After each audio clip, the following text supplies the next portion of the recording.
going on, everybody? Motorman tuning in. Today we're going to answer the age-old question of whether we should buy a brand new car or a used one. This is for people who don't have a mechanical background and you don't have anybody who can help you fix your car. You just need something that's reliable, and you're trying to break down, what's the cost of buying a brand new car versus buying a used one, and kind of some tips about what to look for in a used car. So the reason that I thought about this is because I've worked for a lot of people in the last just couple weeks who are trying to decide whether to fix their cars that they have or trade them in on new ones. So there's costs and benefits to everything, So should I fix my car or buy a new one? Trade it in. So right off the bat, when I'm talking about used cars, I was raised fixing cars, and so we would buy a car for $1,000 and cross our fingers, and if it was something cheap to fix when it broke down, we would fix it ourselves. And if it needed a big costly repair, we'd junk the car and get another one. So you're just constantly, every day you're driving with the risk, crossing your fingers, hoping that your car doesn't break down. And little did I know that the rest of the world doesn't drive cars like that. So what you're looking at is buying a new car or a used one, lightly used. So I did a little bit of research, and depending on what you're looking at and what you need to use it for, your basic economical car, a quality car, brand new, or an SUV, it's going to cost between $20,000 and $36,000 if you're going to buy it off the lot. You're going to pay sales tax on it, which in Florida is 6.5%. 6.5% of $36,000 is about $2,500. And if you're financing it, you're going to pay interest on it. The total interest is $2,000 there, so that's about $40,000 if you were just to finance the whole thing without putting a down payment on it. So, but you've got a brand new car that has 0 miles on it, and you've got a 60-month loan, which is 5 years. So the best case scenario, you don't have any problems with that car for 5 years. But something they don't like to talk about, or you may not know, is you're still going to have to do maintenance on that car.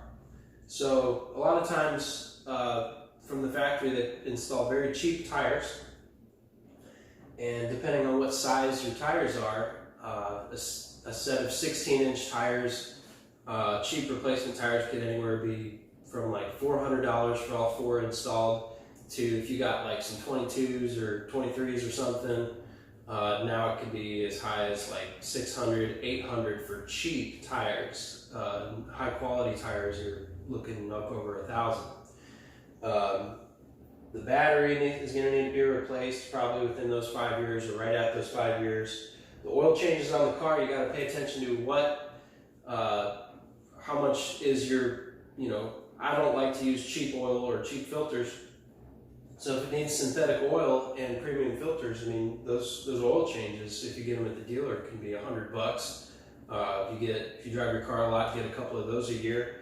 That adds up. And basic service items like brakes, suspension, things that wear out. Maybe you hit a curb, you got to pop a tire out on the car or something, get in alignment. Basic maintenance items. So you got to figure, maybe on a brand new car, you're still going to spend $1,000 or a couple $1,000 over the course of 5 years. All this adds up to where now let's just assume that you put like between $5,000 and $10,000 down on the car. That brings your interest down a little bit. Let's say you've got a loan on this car for $25,000, that you're paying over the course of the next 5 years. Your payments on this car that's reliable, it does what you need it to do, gets you where you need to go. For that security and peace of mind, you're paying between $400 and on the high end $600 or $700 a month. Average total cost for the 5 years of service. And now when you have a car that's paid off and is 5 years old with, say, 100,000 miles on it, now it's a used car. And this is the car that I like to look for when I'm browsing, classifieds and looking for a used car for somebody. So I like to find, there's a lot of information out there on what is a quality used car, and you got to do some research and find out what, it comes down to the year and the make and the model. It gets very specific. What's a good car? And lots of cars have the same problems over the years, and there's a lot of lemons out there. There's just a seemingly endless supply of junky cars. So when you're looking for a used car, it is, if you got to pay somebody to look at it or just tell you about it, I mean, read Wikipedia articles, anything you can find when you're considering buying a car. I want to know how long was it in production for? That is so much more important than people realize.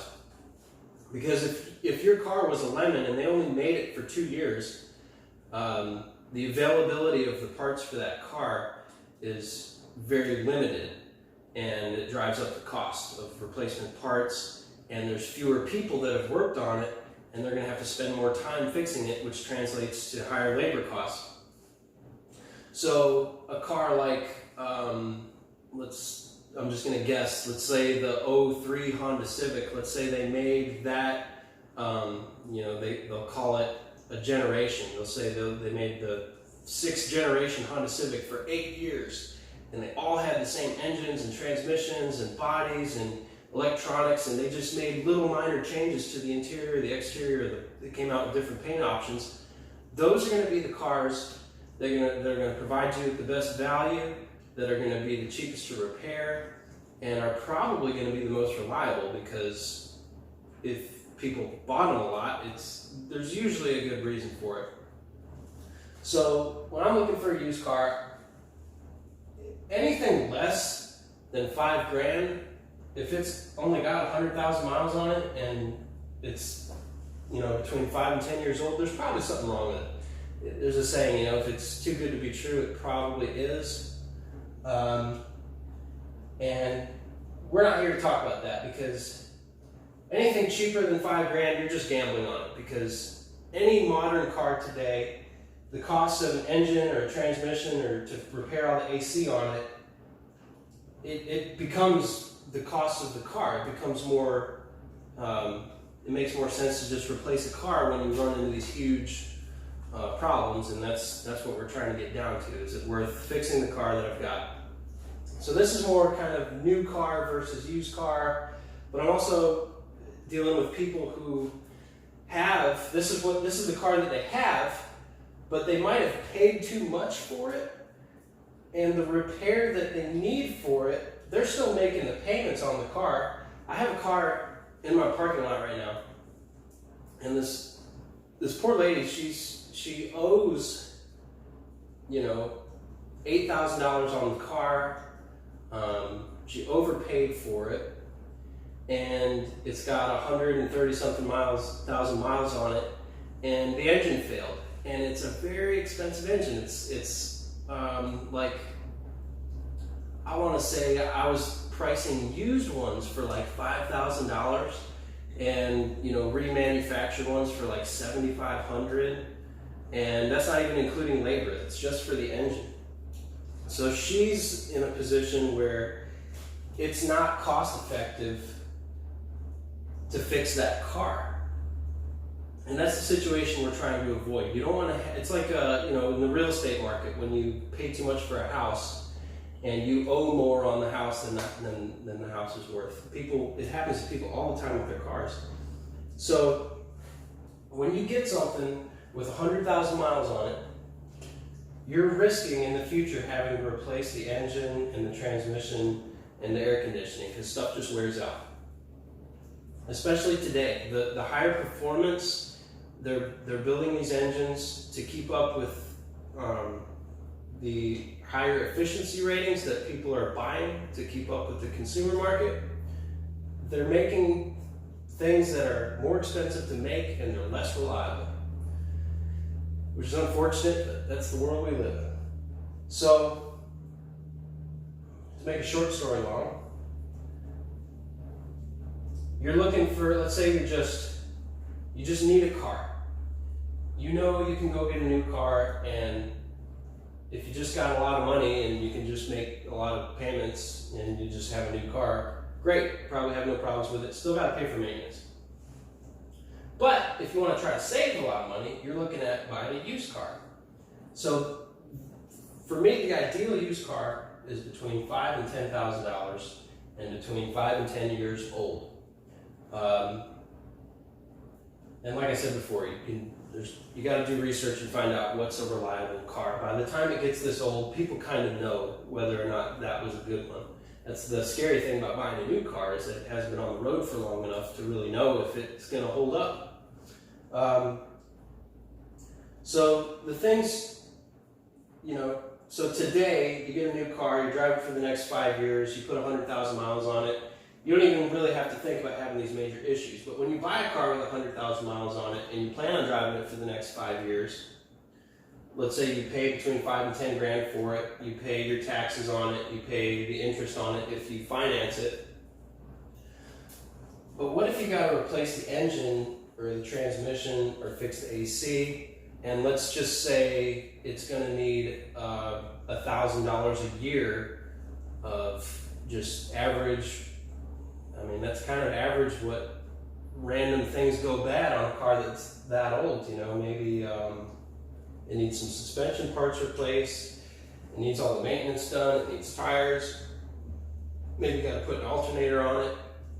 Electronic parts keep getting more and more expensive today, but worst case scenario, everything goes bad on it, and let's say you end up paying, $4 grand for an engine to have it replaced, and $3,000 for a transmission, and $2 grand for the AC. What's that, like $9,000 plus $10,000 is like $19,000, $20,000. Even if you got to pay another 10 grand over the 5 years for repair, if it gets you another 100,000 miles for another 5 years, and your average cost, that's like 20 grand divided by 60, it's 366, I think.